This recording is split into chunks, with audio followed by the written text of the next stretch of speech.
সকালবেলা ঘুম থেকে উঠেই প্রচুর টেনশান। তাও আবার কী নিয়ে টেনশান জানেন? যে আজকে কী রান্না করব?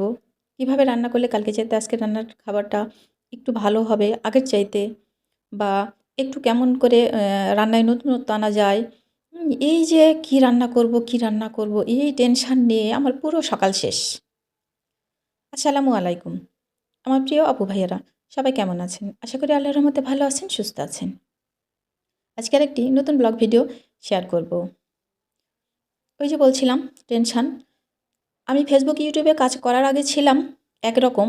একরকম ছিলাম বলতে এই এই রান্নাবান্নার টেনশান ছিল একরকম, আর ইউটিউব, ফেসবুকে কাজ করার পরে হয়েছে আরেক রকমের টেনশান। কারণ আগে হচ্ছে মানে যেমনই রান্না করি না কেন, কিছু একটা রান্না করতে হবে এটা ভাবতাম। আর এখন ভাবি যে আমি কালকে যেটা রান্না করেছি আজকে তো সেটা রান্না করতে পারবো না। কারণ আমার আপু ভাইয়ারা সেটা দেখবে না। ওদের কাছে একঘেয়েমি লাগবে। এমনিতেই ভিডিওর কোয়ালিটি মান আমি আসলে হয়তো অতটা ভালো করতে পারি না। তার জন্যই আমার ভিউ, ওয়াচ টাইম খুবই কম। তো এই জন্যে আসলে চেষ্টা করি যে একটু হলেও ভালো করার কোনো না কোনোভাবে।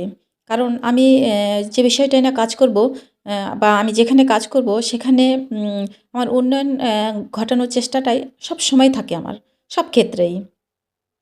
তো এখানেও ঠিক তাই।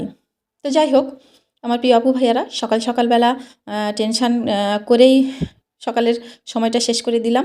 দিয়ে দুপুরে রান্নাবান্নার আয়োজনে চলে আসলাম। কয়েক পিস সিলভার মাছ ছিল, ভাবলাম যে সেই সিলভারের মাছগুলো ভর্তা করে নিব।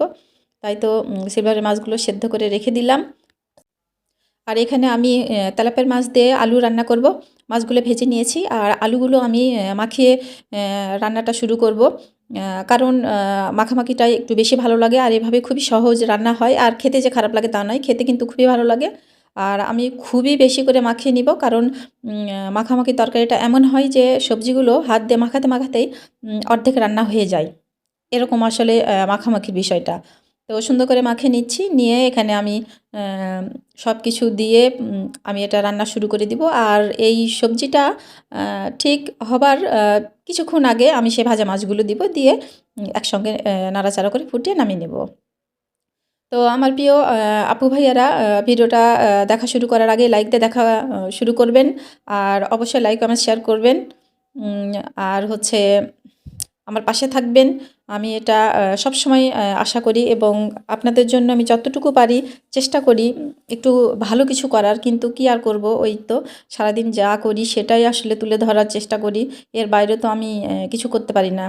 সাধ্য মানে স্বাদ আছে কিন্তু সাধ্য নাই, এরকম অবস্থা। তো যাই হোক, মাছগুলো কিন্তু আমি কাটা বাছিয়ে রেখে দিলাম, যে মাছগুলো আমি ভর্তা করার সময় সহজে ভর্তা করতে পারবো। আর রাইস কুকারে দিয়ে দিয়েছিলাম আলু, বেগুন আর টমেটো সেদ্ধ করতে। এগুলো আমি আজকে সেদ্ধ করে ভর্তা করব। আলু আর বেগুন একসঙ্গে করব, আর টমেটোটা আলাদা করে করব। তো সবগুলোই আমি কিন্তু হচ্ছে আগে ঠান্ডা করার জন্য এভাবে ম্যাশ করে রেখে দিচ্ছি, কারণ প্রচুর গরম হয়েছে, এখন হাত দেওয়া যাবে না। তো এভাবে রেখে দিলে আস্তে আস্তে ঠান্ডা হয়ে যাবে, তখন আমি ভর্তাগুলো পর্যায়ক্রমে করে নিতে পারবো। তো আসলে ভর্তাগুলো খেতে কিন্তু খুবই ভালো হয়েছিল। আমার মতো যারা ভর্তা প্রেমী তারা অবশ্যই এরকম করে ভর্তা বানিয়ে খেয়ে দেখবেন, আর আমার মতো অসুস্থ হয়ে যাবেন। কারণ আমি কিন্তু এই ঝাল ঝাল ভর্তাগুলো খেয়েই বেশিরভাগ অসুস্থ হয়ে যাই, কারণ প্রচুর পেট ব্যথা করে আর গ্যাস হয়ে যায়। কিন্তু কি করব বলেন, আমি তো তারপরেও ভর্তা খাওয়াটা কোনোভাবেই ছাড়তে পারি না। যখন অসুস্থ হয়ে যায় তখন হয়তো ১ সপ্তাহ আমি খেলাম না। আল্লাহর রহমতে ওষুধ খেয়ে হয়তো সুস্থ হলাম। তারপরে দেখা গেল যে আবার চুপচুপ করে খাওয়া শুরু করলাম। আসলে আমি এরকমই কিছুই মানে কোনো কিছুতেই আমি ভর্তা খাওয়াটা ছাড়তে পারছি না। বিশেষ করে ঝাল, ঝাল করে ভর্তা খাওয়াটা। তো যাই হোক, আমার প্রিয় আপু ভাইয়েরা, আমি আপনাদের সবার ভিডিওটা দেখার আগে কিন্তু লাইক দিয়ে দেখাটা শুরু করি।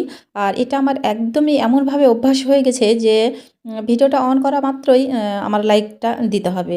আল্লাহর রহমতে আমি কখনো ভুল করি না, ভুলে যাই না। এটা একদমই আমার খুবই একটা ভালো অভ্যাস হয়ে গেছে। আর এই ইউটিউবে আমি আসলেই অনেকদিন থেকে ভিডিও আপলোড দিচ্ছি, কিন্তু আগে একদমই রেগুলার ছিলাম না। আজ কয়েক মাস থেকে রেগুলার হয়েছি।